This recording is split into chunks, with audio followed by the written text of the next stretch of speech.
Assalamualaikum warahmatullahi wabarakatuh. Terlebih dahulu, saya ingin mengucapkan selamat datang kepada semua pelajar KPMIM, pelajar baru bagi sesi yang baru ini. Saya perkenalkan diri saya, nama saya Madam Wan Sharifah Munirah binti Wan Hussein, Ketua Unit Peperiksaan dan Persijilan bagi KPMIM. Untuk pengetahuan anda semua, slot kali ini ialah untuk menerangkan tentang peraturan akademik dan juga peraturan peperiksaan yang ada di KPMIM yang perlu anda patuhi sepanjang anda berada di KPMIM ini. Okey, seperti yang anda sedia maklum, apa yang anda lihat yang tertera di skrin anda ini ialah 4 diploma yang ditawarkan di KPMIM, yang mana anda merupakan salah seorang di dalam salah satu daripada 4 diploma ini. So kita ada diploma in accounting DIA, kita juga ada diploma in computer networking DCN, diploma in English communication DEC, dan juga diploma in Creative Digital Media Production atau dikenali sebagai DCD. Untuk pengetahuan anda, tempoh anda berada di sini ialah selama 2 ataupun 2 tahun setengah mengikut ketetapan peraturan akademik. Seperti contoh, bagi pelajar DIA, anda hanya perlu berada selama 6 semester sahaja di KPMIM. Ini adalah kerana tidak ada latihan industri bagi pelajar DIA. Manakala bagi 3 lagi diploma iaitu DEC, DCN dan juga DCD, anda perlu berada selama 7 semester iaitu 2 tahun setengah, kerana semester yang ke-7 adalah semester untuk anda melalui latihan industri. Untuk pengetahuan juga, di KPMIM sepanjang setahun kita mempunyai 3 semester iaitu 2 long semester dan juga 1 short semester, di mana anda perlu melalui dan menghabiskan subjek yang ditawarkan bagi kesemua semester lah. Okey, bagi long semester ataupun semester panjang, biasanya terdiri daripada 6 atau 7 kursus ataupun subjek yang perlu anda ambil, yang mana tidak boleh melebihi daripada 20 jam kredit. Manakala bagi short semester pula, biasanya anda hanya perlu mengambil 3 ataupun maksimum 4 subjek yang tidak boleh melebihi daripada 10 jam kredit. Apa itu jam kredit? Ialah apabila anda melihat pada kod subjek, seperti contoh kod subjek ACC 1013, jadi kod yang di belakang itu, nombor yang di belakang itu ialah jam kredit ataupun bebanan jam bagi subjek tersebut. Seperti contoh bagi subjek ini ACC 1013, jam kreditnya ialah sebanyak 3 jam kredit. Jadi apabila kita campurkan ke semua jam kredit bagi semua subjek yang diambil pada semester tersebut, ianya tidak boleh melebihi 20 jam kredit bagi semester panjang dan tidak boleh melebihi 10 jam kredit bagi semester pendek. Walau bagaimanapun, sekiranya terdapat keperluan khas yang anda perlu mengambil melebihi daripada jam kredit yang dibenarkan oleh peraturan akademik, anda perlu mendapatkan persetujuan ataupun approval lah daripada Timbalan Pengarah Hal Ehwal Akademik. Okey, seperti yang anda lihat tertera pada skrin anda ialah grading system yang mana akan menunjukkan grade yang anda akan peroleh apabila anda telah pun siap melalui semester tersebut dan menjalani peperiksaan dan menghabiskan kesemua assessment yang ada. Jadi bagi grading system ataupun grade point system yang kita diguna pakai di KPMIM ini ialah anda perlu mendapat sekurang-kurangnya C- dan ke atas. Maksudnya kalau kita lihat di sini, anda perlu mendapat sekurang-kurangnya markah 45 dan ke atas bagi membolehkan anda lulus subjek tersebut. Sekiranya anda mendapat grade seperti D+, D ataupun F, maksudnya secara kata lain anda dapat markah 44 dan ke bawah bagi subjek tersebut, anda adalah dikategorikan sebagai gagal bagi subjek tersebut, dan apabila anda gagal, anda perlu repeat subjek tersebut. Okey, setiap grade bagi subjek tersebut dia mempunyai point yang tersendiri. Seperti contoh, A+ ataupun A, anda akan mendapat grade point 4.0, kalau A- 3.67, B+ 3.33, B 3.0 dan seterusnya lah, seperti yang tertera. Jadi kalau anda dapat walaupun anda dapat D+ dan gagal, tapi sebenarnya dia ada grade point dia juga, tetapi tetap perlu repeat subjek tersebut. Macam mana nak kira CGPA ataupun GPA bagi semester tersebut? So saya akan terangkan sedikit secara ringkas lah bagaimana untuk mengira. Okey, seperti contoh, apa yang tertera ialah jika anda mengambil, seperti contoh dalam skrin ni, anda mengambil 6 subjek. So kita tengok kepada macam yang saya terangkan tadi, jam kredit. So jam kredit ni kita lihat kepada angka yang terakhir pada kod subjek tersebut. Seperti contoh ACC 1013, jadi jam kreditnya ialah 3. Kalau BUS 1013, jam kreditnya ialah 3. Dan seperti contoh subjek amal Islami di bawah sekali, kod subjek dia ialah ISL 1021, maksudnya dia punya jam kredit adalah 1 sahaja. So seperti contoh, jika selepas anda melalui sepanjang semester tersebut, dah menjawab segala ujian, sudah pun menghantar segala assignment, dan juga di akhir semester anda telah pun menjawab soalan peperiksaan akhir, maka anda akan mendapat total markah bagi subjek tersebut dan diberikan grade. Contohnya bagi subjek ACC 1013, anda dapat grade C bagi subjek tersebut. So kalau kita tengok kepada grading point tadi, bagi yang mendapat C, grade point dia ialah 2.00. Jadi 2.00 grade point bagi grade yang anda dapat C didarabkan dengan kredit hour ataupun jam kredit bagi subjek tersebut 3, maka kredit point ialah 6. So kita tambahkan ke semua total credit point bagi semua 6 subjek yang anda ambil bagi semester tersebut, dan dibahagikan kepada total subjek. Total jam kredit yang anda ambil. Contohnya total jam kredit bagi semua 6 subjek tersebut ialah 16. Jadi total credit point yang anda dapat ialah 51.01.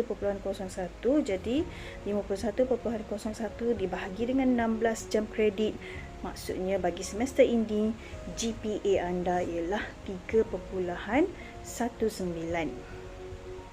Manakala CGPA ialah secara kumulatif. Kumulatif ni bagi semester 1 tidak ada lagi, tapi bila anda berada di semester 2 dan ke atas, barulah kita akan kirakan kumulatif credit hour anda lah, mengikut semester tersebut.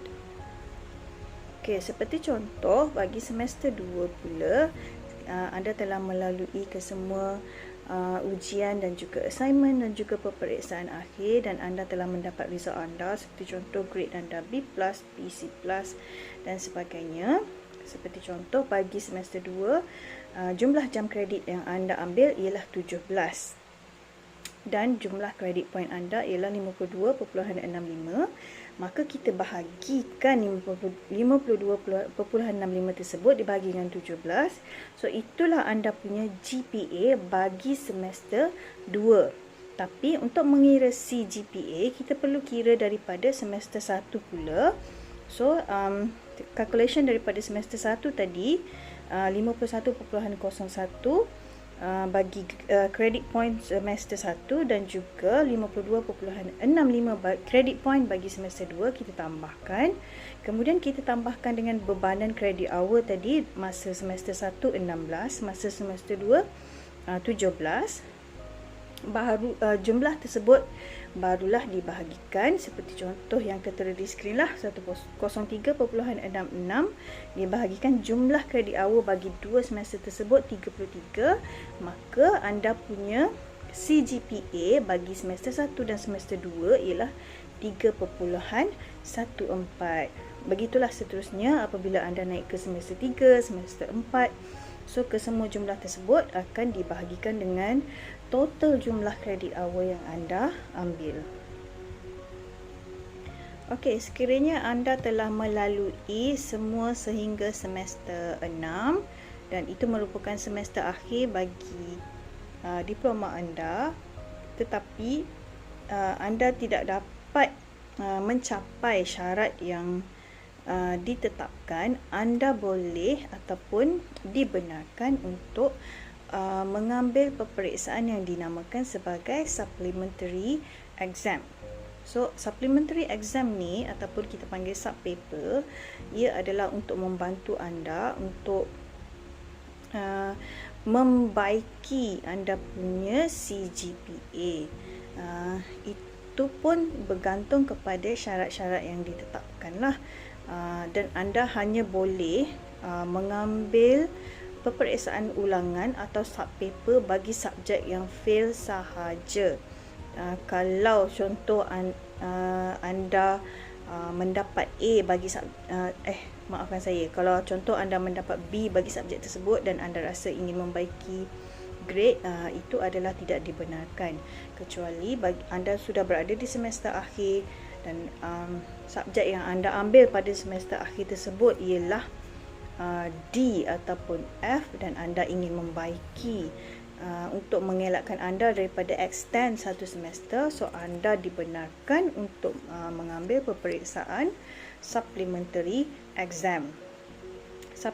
Supplementary exam ini juga tertakluk kepada syarat-syarat lah untuk mengambil, seperti yang anda lihat di skrin ni. Seperti contoh, untuk receipt paper tersebut,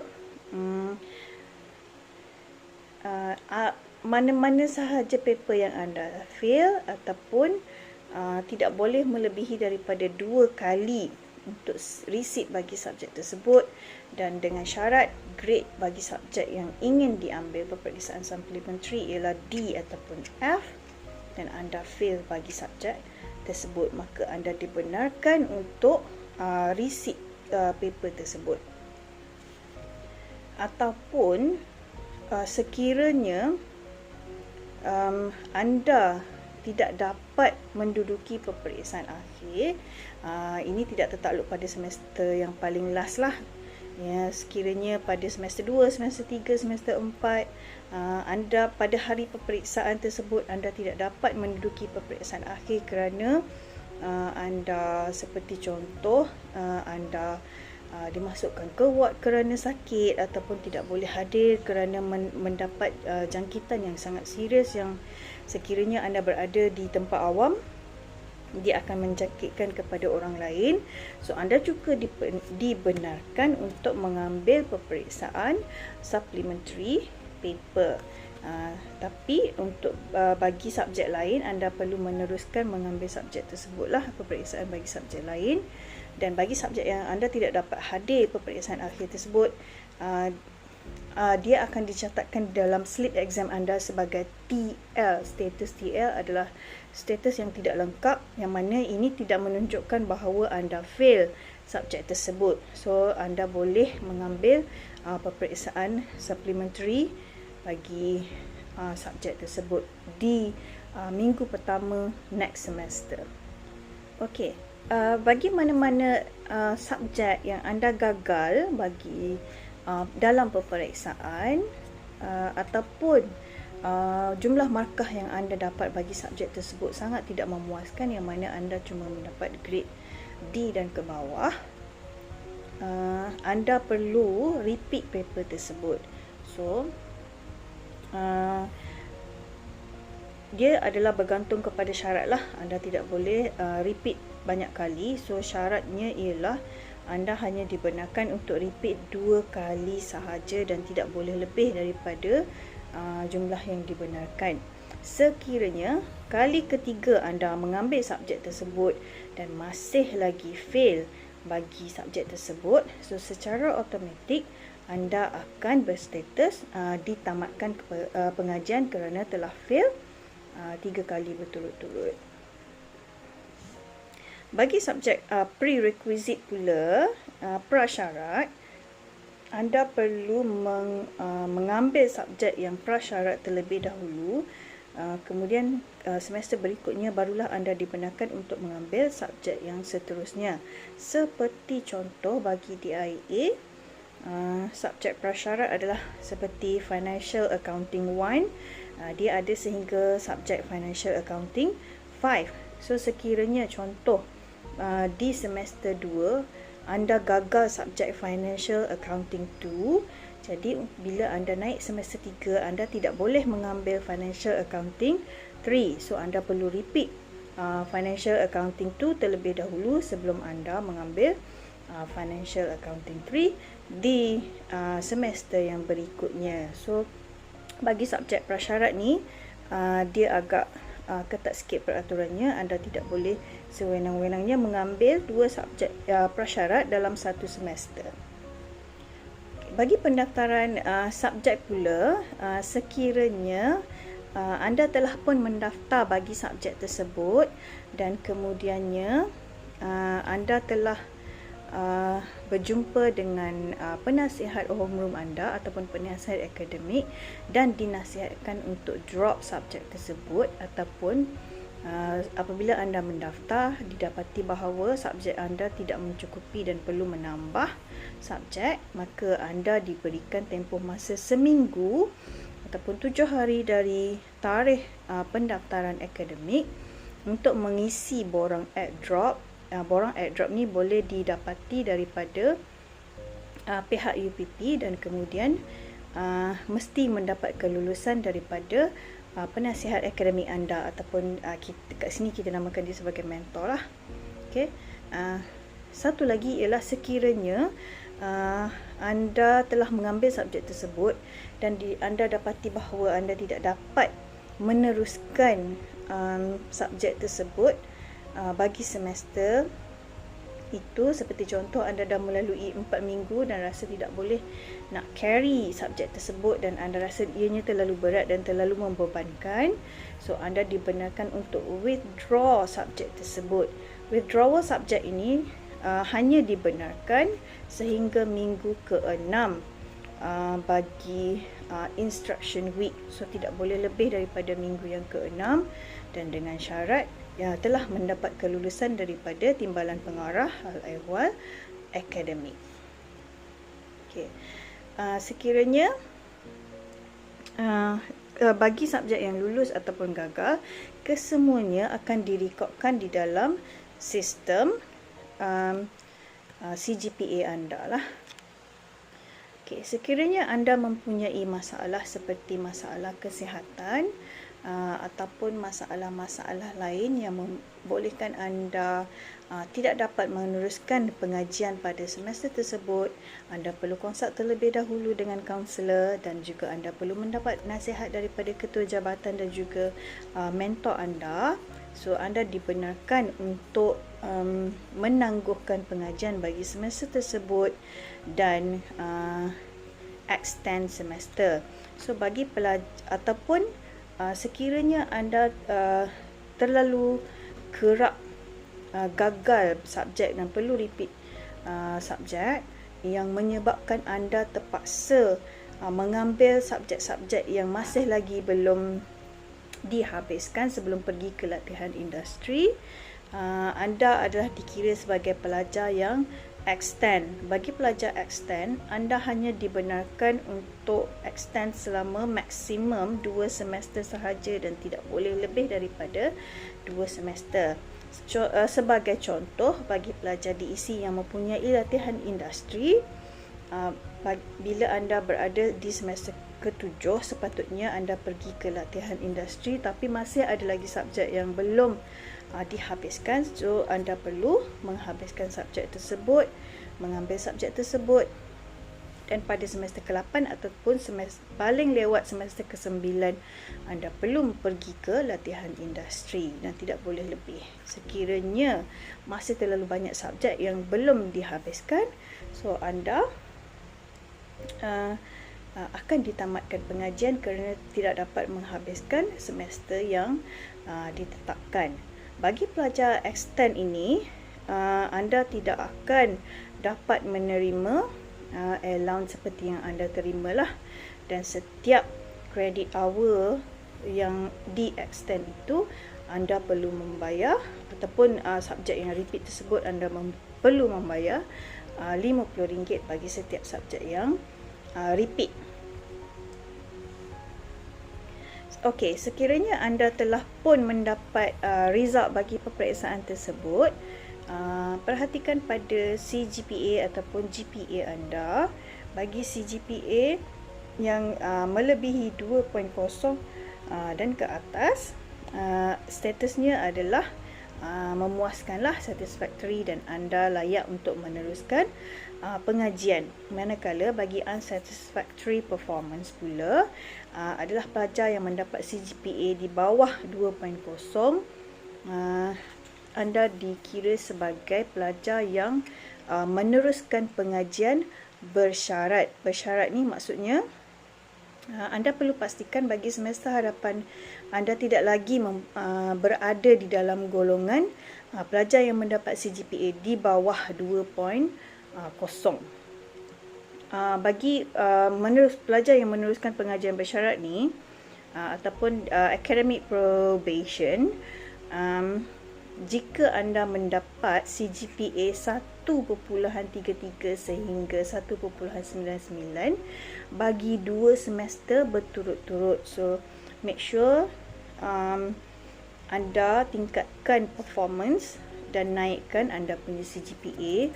Sekiranya selama 2 semester berturut-turut CGPA anda masih lagi rendah, so anda boleh ditamatkan pengajian. Okey, syarat-syarat bagi ditamatkan pengajian ialah apabila anda mendapat GPA, maksudnya bagi semester tersebut GPA anda ialah 0.00. Maksudnya sama ada anda tidak langsung menghadiri kelas ataupun di bar yang mana membolehkan anda mendapat status F bagi subjek tersebut, dan kesemua subjek adalah F, makanya GPA adalah 0.00, so anda boleh ditamatkan pengajian. Manakala bagi yang CGPA-nya kurang daripada 1.33, bagi CGPA 1.33 selama ataupun bawah 2.0 selama 2 semester berturut-turut, anda juga boleh ditamatkan pengajian, iaitu pelajar yang di dalam status meneruskan pengajian bersyarat MPS selama 2 semester berturut-turut, so anda boleh ditamatkan pengajian. Ataupun seperti yang saya terangkan tadi, anda telah pun menduduki peperiksaan bagi subjek tersebut sebanyak 3 kali dan masih lagi fail bagi kali yang ketiga, maka anda boleh ditamatkan pengajian.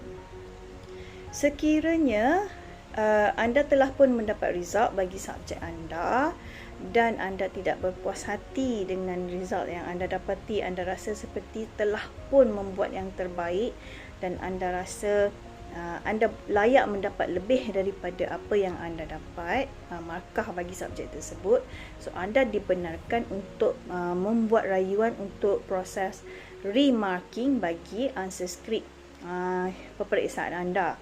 Ini hanya ditetapkan kepada ataupun disyaratkan kepada subjek yang mempunyai peperiksaan akhir sahaja.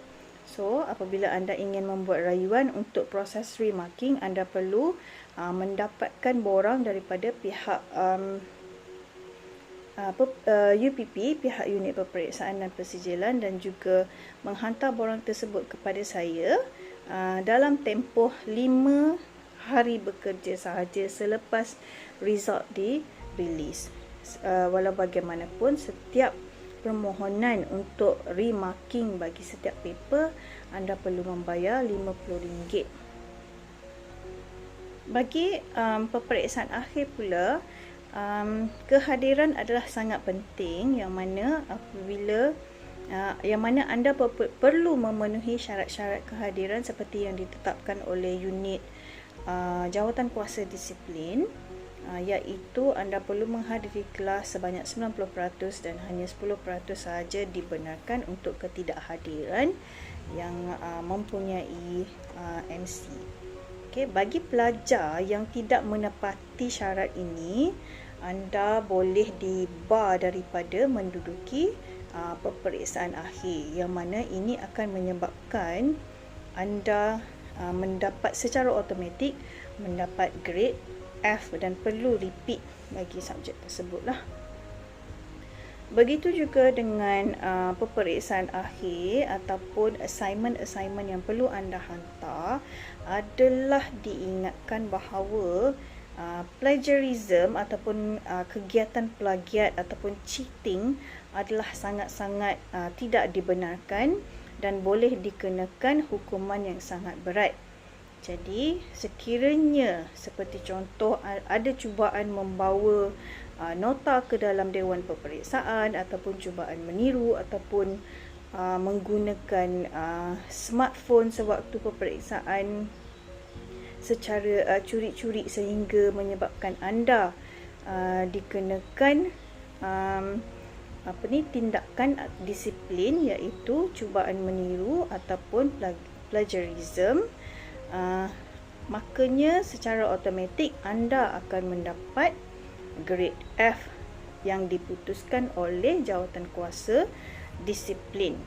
Begitu juga sekiranya subjek tersebut tiada final exam, pensyarah anda mendapati bahawa hasil kerja anda ataupun assignment yang anda hantar mempunyai unsur-unsur plagiat, di mana anda meniru ataupun mengambil daripada contohnya source daripada internet ataupun meniru hasil karya kawan-kawan ataupun menggunakan hasil karya kawan-kawan sebagai anda punya hasil kerja, cubaan menipu pensyarah dan sebagainya, seperti contoh sahaja, maka anda boleh sekiranya it is proven yang anda membuat kesalahan tersebut, maka anda boleh dikenakan grade F bagi subjek tersebut dan perlu repeat subjek tersebut di semester yang seterusnya.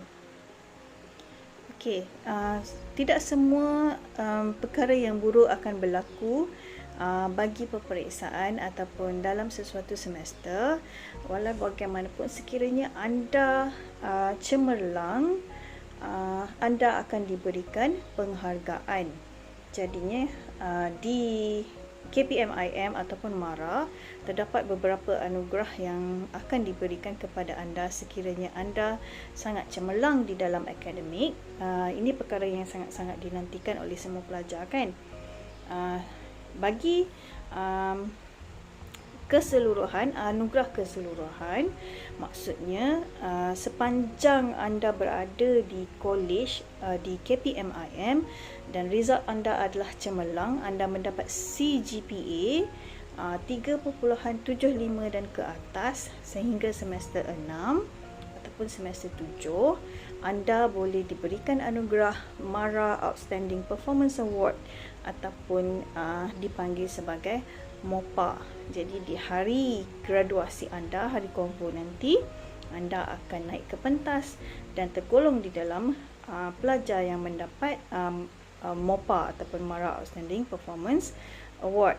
Manakala bagi setiap semester, jangan risau, anda juga akan dihargai sekiranya anda mendapat result yang sangat cemerlang bagi semester tersebut. Seperti contoh, apabila anda berada di semester 2, anda mendapat GPA bagi semester tersebut iaitu 3.50 dan ke atas sehingga 4.0, anda akan diberikan sijil anugerah iaitu College Outstanding Performance Award ataupun kita panggil sebagai COPA. Anugerah ini akan diberikan setiap semester sepanjang anda berada di KPMIM dan sekiranya anda melepasi syarat-syarat lah, dengan syarat tidak ada subjek repeat bagi semester tersebut. Seperti yang saya katakan tadi, syarat-syaratnya adalah untuk membolehkan anda mendapat anugerah, anda perlu memenuhi syarat-syarat seperti yang tertera. Seperti contoh adalah subjek tersebut adalah first attempt, maksudnya bukan kali kedua, bukan kali ketiga, bukan subjek repeat lah.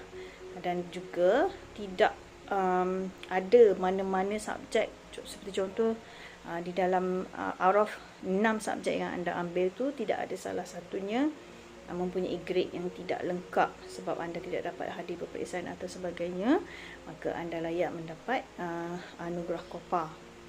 Dan juga minimum 12 credit hour, maksudnya untuk short semester walaupun anda mendapat GPA melebihi 3.50, tetapi seperti yang saya katakan di awal tadi, bagi short semester hanya 10 jam kredit sahaja, maka dia bukan syarat untuk mendapat anugerah COPA. So untuk short semester tidak ada anugerah COPA. Dan satu lagi ialah tidak ada masalah disiplin sepanjang anda berada di KPMIM.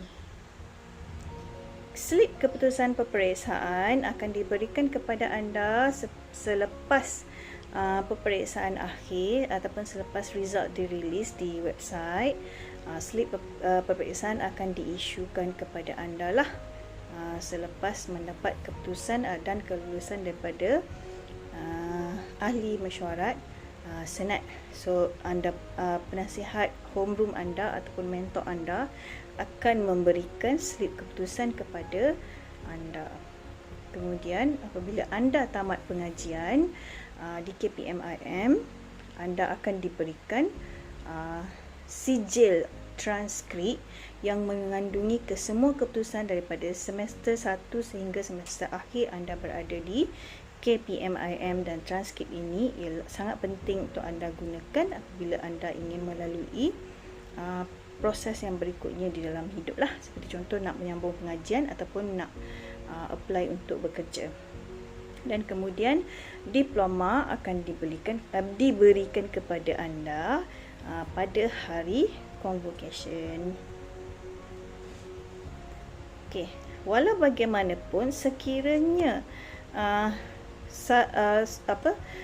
yang original diberikan kepada anda, sijil yang original diberikan kepada anda, slip peperiksaan, transkrip dan juga diploma, dan anda telah terhilang ataupun sijil tersebut rosak dan anda ingin memohon untuk reprint sijil-sijil tersebut, so ada sedikit charge dikenakan. Seperti contoh, untuk slip peperiksaan yang dikeluarkan oleh UPP, sekiranya anda ingin memohon semula, anda perlu membayar RM10 bagi setiap kopi untuk slip peperiksaan tersebut.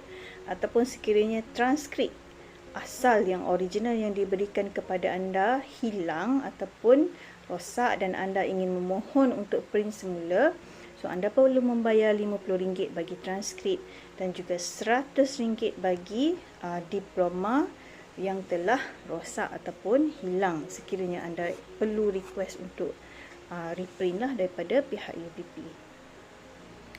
Okey, selepas anda tamat pengajian, anda akan melalui majlis graduasi, iaitu sebelum melalui graduasi anda perlu memenuhi syarat-syarat yang ditetapkan seperti yang tertera di skrin lah. Seperti contoh, anda perlu pass ataupun lulus ke semua subjek, termasuklah co-curriculum dan juga latihan industri kecuali bagi pelajar DIA, dan perlu memperoleh CGPA 2.0 dan ke atas, dan kemudian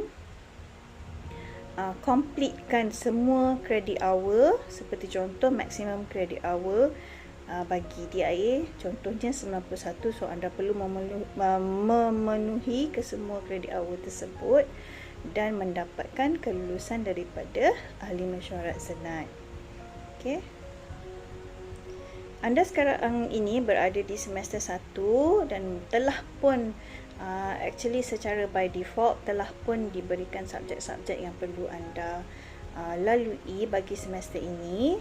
Dan walau bagaimanapun, apabila anda berada di semester yang kedua dan seterusnya, anda perlu melalui proses pendaftaran akademik ataupun pendaftaran kursus bagi setiap semester.